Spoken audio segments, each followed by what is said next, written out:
is this boy? I can't.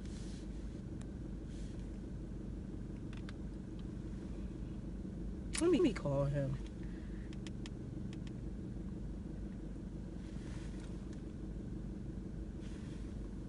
Son, where you at?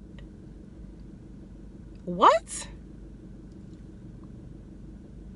Sir, you have a plethora of items. Can you please just throw some on and get your so-and-so here? Okay, well, hurry up then. Thank you. Who lives in a pineapple under the sea?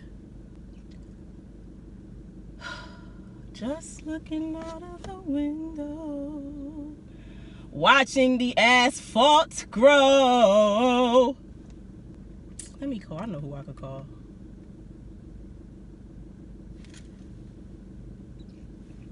Hello, hi. Hi, yes. May I speak to Jesus?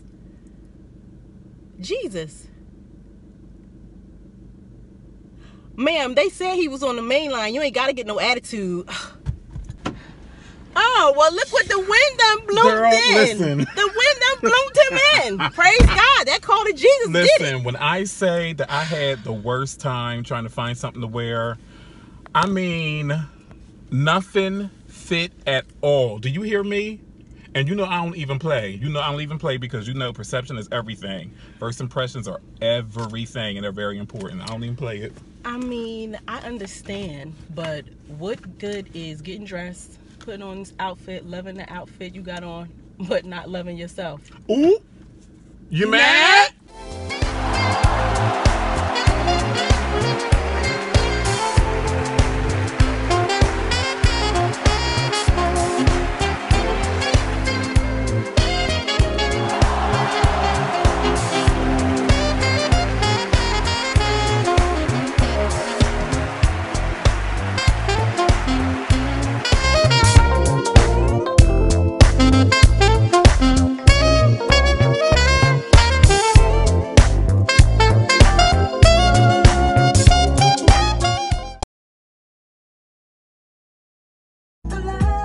What's up, y'all? Thank y'all for joining in with us on episode 2. We hope you enjoyed episode 1. If you didn't see it, go ahead on to our blog page and check it out. It's still up there. Today, after he finished grooving, I'm sorry, Adriana Evans I mean, is my ultimate favorite singer ever. I'm here for this. I'm here for this. I'm here for this. We're on episode 2. If you didn't see episode 1, it's up on the blog on YouTube. Go check it out. This episode is entitled, Are You in Love with Me? Not Are Y'all in Love with Us? Because we know y'all are. You know? Oh! What I'm saying is when you look in the mirror, you say, are you in love with me? Are you in love with yourself? And I'm not talking about just an exterior, your appearance, but are you in love with just, like I said last episode, the essence of you? Yes. This episode is going to be talking about self-esteem, self-perception, how we view ourselves, and everything in between and outside the box. Her makeup. And this here. I mean, Okay, we'll do that in the Fashion Unclub, but I just needed y'all to take a moment and just look, get y'all, into all what she's giving y'all. Just get into it. Can there y'all you grab go. it? Grab it. Now give it back. Thank you. I'm sorry. We're basically talking about self-esteem. I think that's such a huge major issue in the world today, especially with social media, because that plays a big part in how we perceive ourselves. Yes. And I'm going on include we on in there. Yes.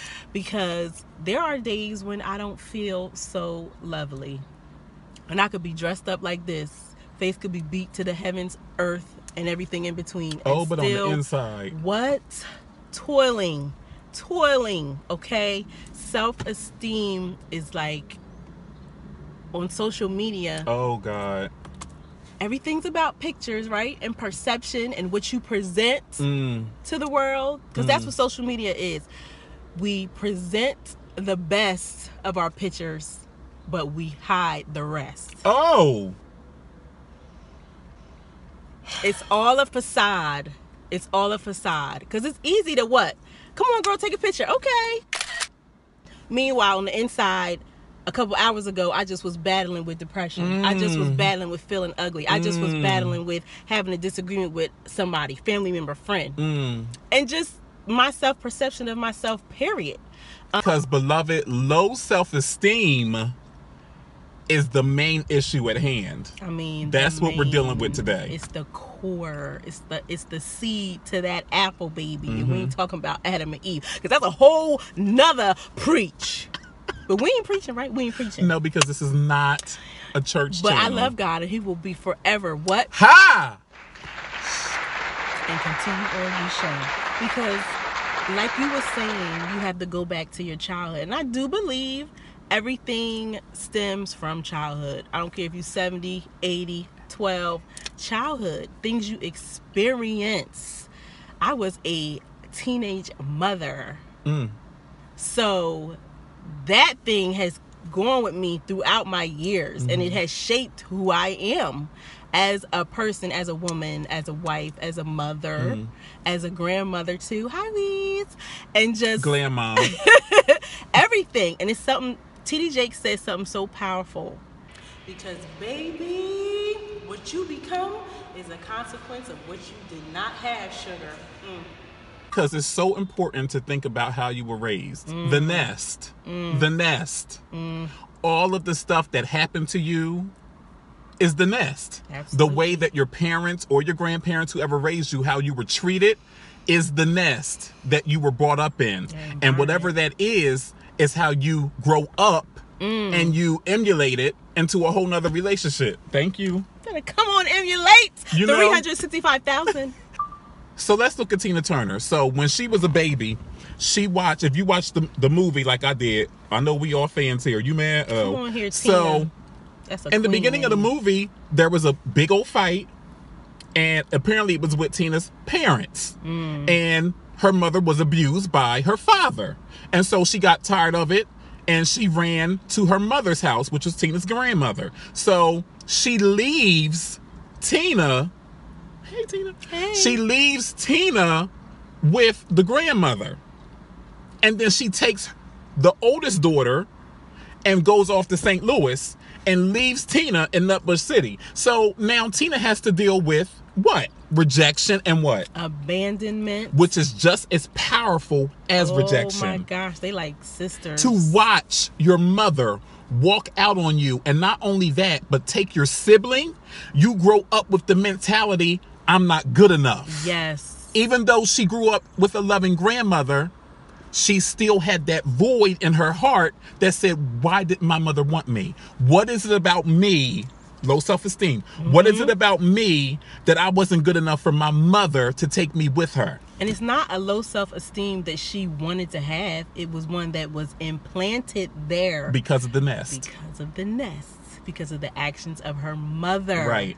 So that leads me to think about how when we are rejected by others, when we are abandoned by others, it affects how we treat other people. Come on. It affects how we see our friendships, our intimate relationships. Very true. Even our employment, like everything. Everything. Like we seek in validation, but at the same time, we're taking out that empty void on other people. Right. Because if you're friends with somebody and you genuinely love them, you're not going to throw subs at them on social media. Oh. I'm going to talk social media because that's the age we're in. Everything's social media. Subliminals, baby. Okay? But they love you, though. They love you so much. It reminds me of our last video, beloved, when you said people can only love you from their capacity. So your capacity is built from your nest. So you're not going to throw subs at somebody on social media. And this leads back to, if you love yourself, then you'll know how to love others properly. So if my brother offends me, instead of me being petty, oh God, and corny, oh God, throwing subs on social media, oh God, having little private group chats with all our supposedly friends, you took it out my mouth. I'm gonna call my brother and be like, yo, you offended me with what you did with X, Y, and Z. Like, we gonna work it out if I care. Maturity. But that's called maturity, right? It's maturity. Okay. Which lots of people lack maturity and Apparently. common sense. Common sense ain't all that common. Maturity don't always come, and especially not with age. It comes with experience. However, if somebody offends you, reach out to them. Like, don't be petty. However, if you don't love yourself, you don't know how to love somebody else. You don't know how to treat somebody else. Let's look at my life. Now, I don't normally like to... I mean, testify, saints. You know, can you stop making this churchy? I can't. I mean, I am church. I am church. I am Anyway. the church. It ain't about no four walls. Oh. I am the church. Oh. That'll be episode. Right. I was waiting.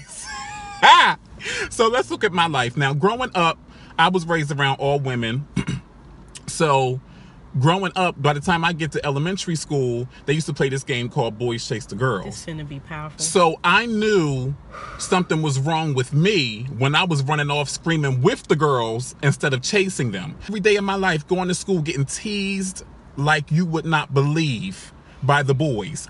From elementary school all the way up until high school. So by the time I'm an adult, I have these strong... emotional issues because of the way I was treated all of my life, because of me being different.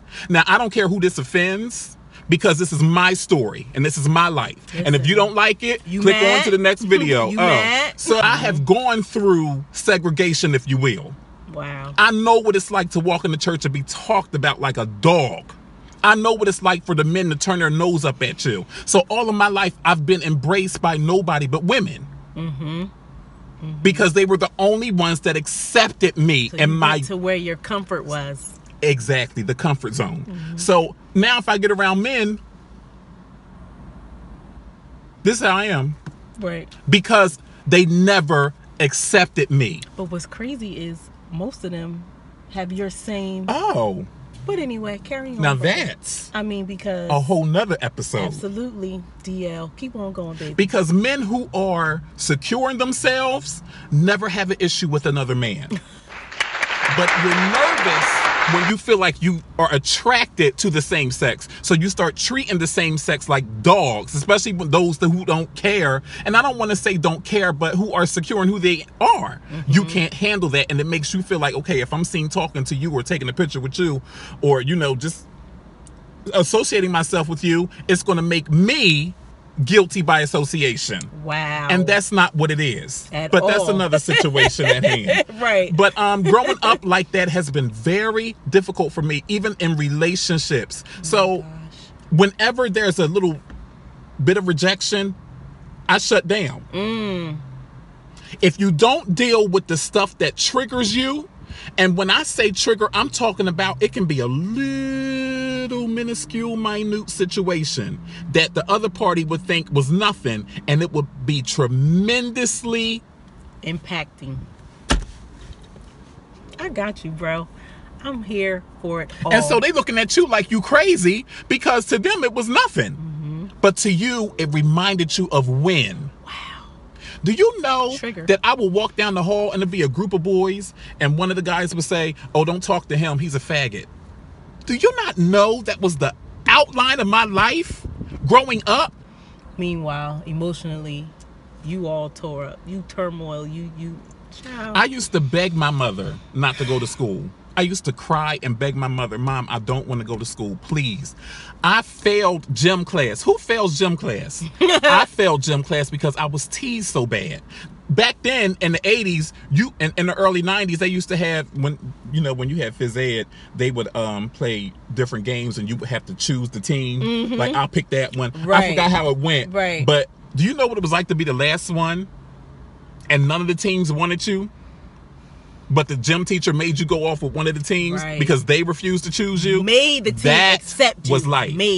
So people look at me and the way I dress and the way I carry myself and say all types of stuff. I'm talking about compliments now. But they don't see the inside of me. See, we ain't all together, even though we look, and I'm being very transparent. At all. I know how to dress it up, baby. That's in my blood. I know how to do that. But who can look on the inside and see the shambles? Let me tell y'all something about transparency. You got to go deep in the dark dungeon. If you're going to help somebody, You're going to have to use yourself as a conduit. Give me my points. 839,111. Let me explain the point system to y'all, because I know y'all be like, what are they talking about? 30,000 points for this and 30,000 points for that.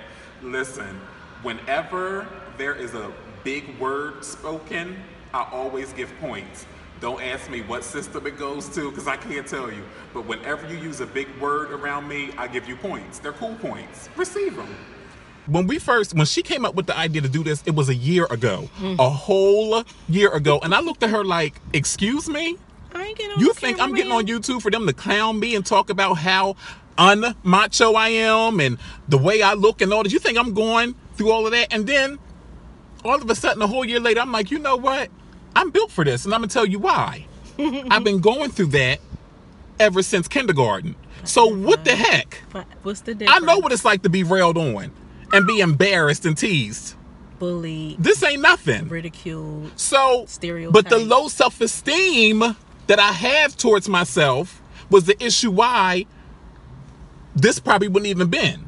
Because I was so afraid of what other people think of me. I'm helping somebody. You are. What other people think of me. How many of us have that issue? What is somebody going to say about the way I look? What is somebody going to say about the way I dress? What is somebody going to say about me stepping out and taking a chance on my dream? Oh. What is somebody going to say about me if I'm feeling like it's time for me to leave a place? Not because I have issue with person, but because my issue is with me, and that place is not for me anymore. Are you in love with me? Can you say that? Can you? If somebody asked you that question, are you in love with yourself? What would your answer be? And what would you use to back up your answer? Are you in love with yourself enough that if you post a picture and only get 10 likes, baby, that you won't take it down?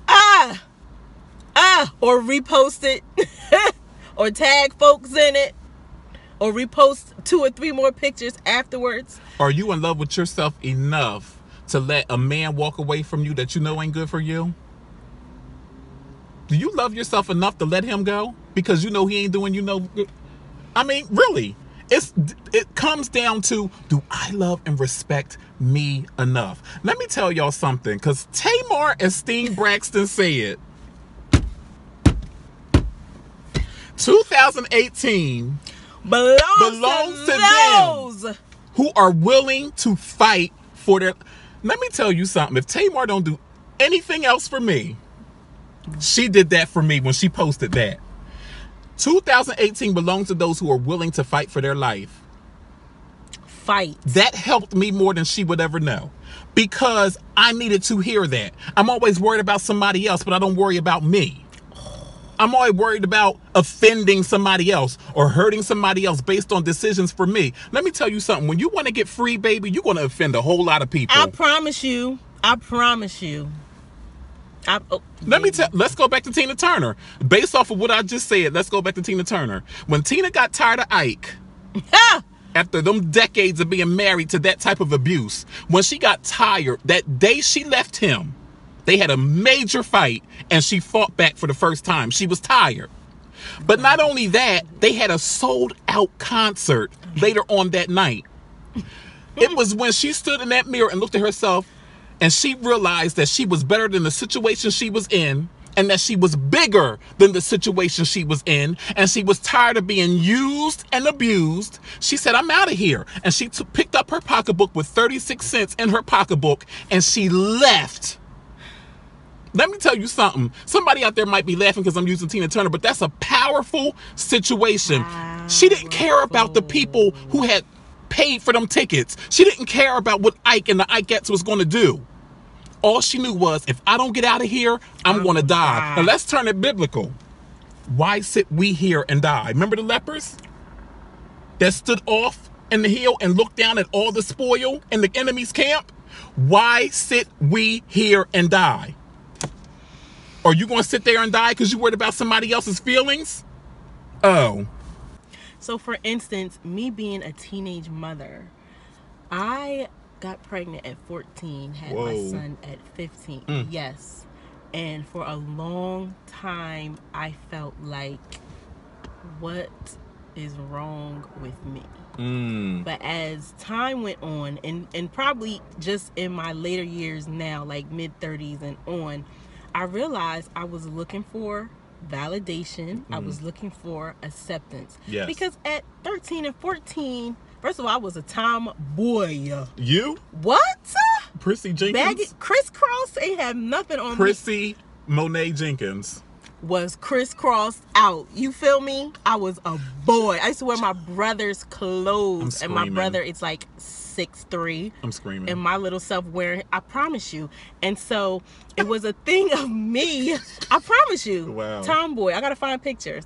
It was a thing of me not knowing then, looking back now, but it was a thing of me trying to find acceptance and trying to find validation through relationships. Because I always thought I was so ugly. I was darker skinned.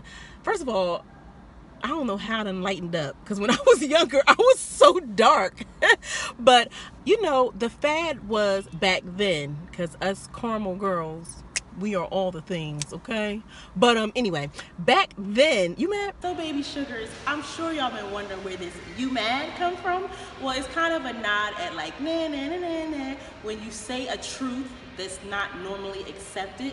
Like if I be like, if somebody be like, oh my gosh, I just don't feel right today. I'm so insecure. And I'll be like, you're always insecure. You mad? So it's just like a nod at a truth that's not normally accepted, but should be.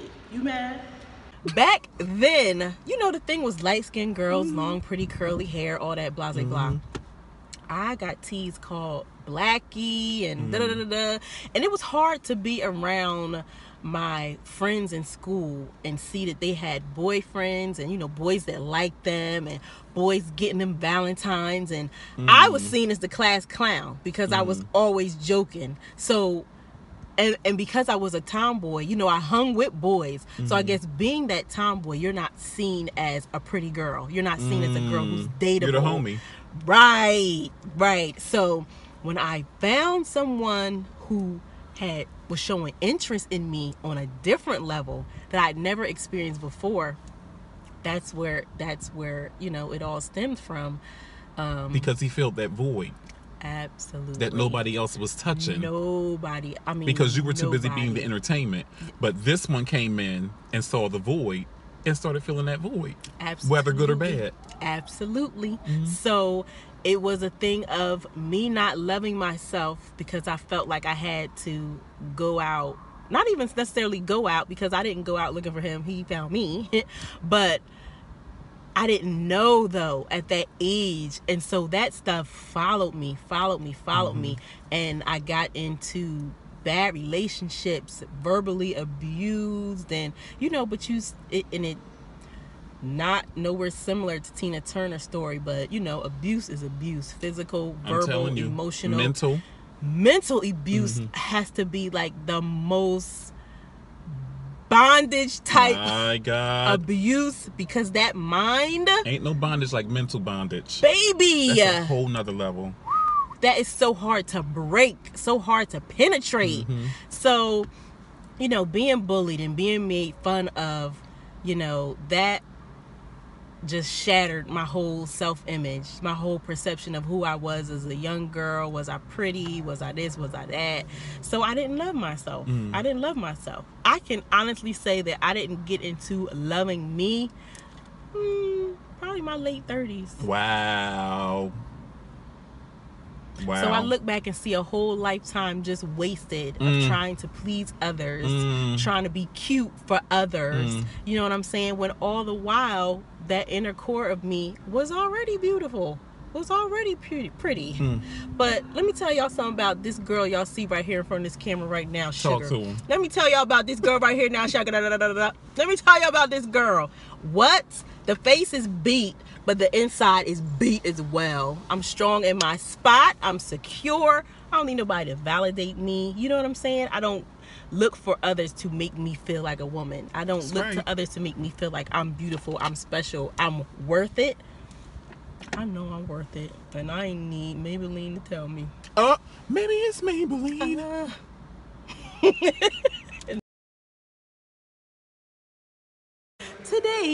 Fashion Enclave Enclave is focusing on hats and headpieces that act to kind of camouflage a bad hair day. If you got a sewing child, your clothes are showing, baby. Or if that sewing took your edges out, baby, you can throw you on a nice turban, you know what I'm saying? A nice brim like my brother is wearing. You know, the turban adds flair. It's very like, adds a little certain je ne sais quoi. You know what I'm saying? You know what I'm saying. It adds such a classiness and chicness to your outfit. And you can camouflage whatever you feel is not going on good with your head at the same time.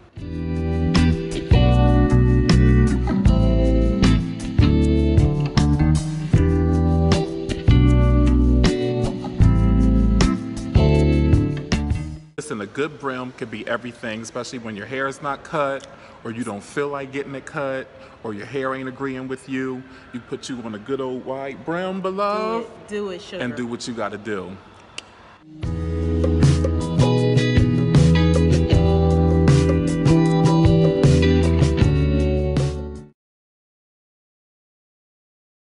In order to really get to the essence of you as far as being in love with you, one of the major things that you would need to do is trace back to your childhood. And I know sometimes, I remember when I wrote my first book, it was so difficult to go all the way back in my childhood and remember all of the stuff that I had suppressed and tried to forget. But when I tell you it has helped so many people, because I went through that pain of remembering, sometimes we have to go through the pain of remembering so it'll help somebody else. That's why we're doing this show. Right. So that the stuff that we go through and experience, we can share with you, and it helps you. And then in turn, you turn around and help somebody else. Because we got to hurt to heal. Oh!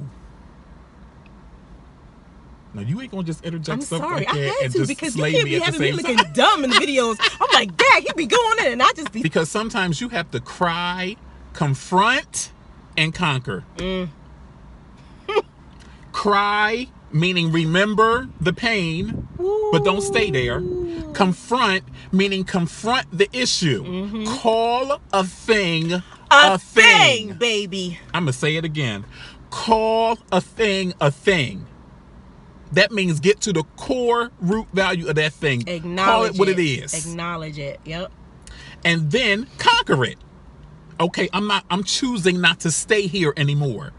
So in choosing that means I'm going to get rid of whatever reminds me or takes me back to that place.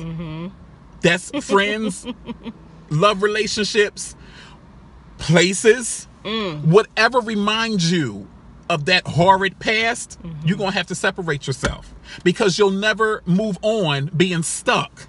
Lord, and we don't have that kind of time anymore, beloveds. I mean, to stay stuck with anything or any place or anyone that will pull us back. Episode 2, down the bag. Down the bag, baby. Episode 2. We thank you guys so much for watching. Don't forget to like, comment, and subscribe. And if you want to go a step further, you can share it. Share it on your social media outlets. And remember, you ain't no good to love nobody else if you don't first love yourself. You mad?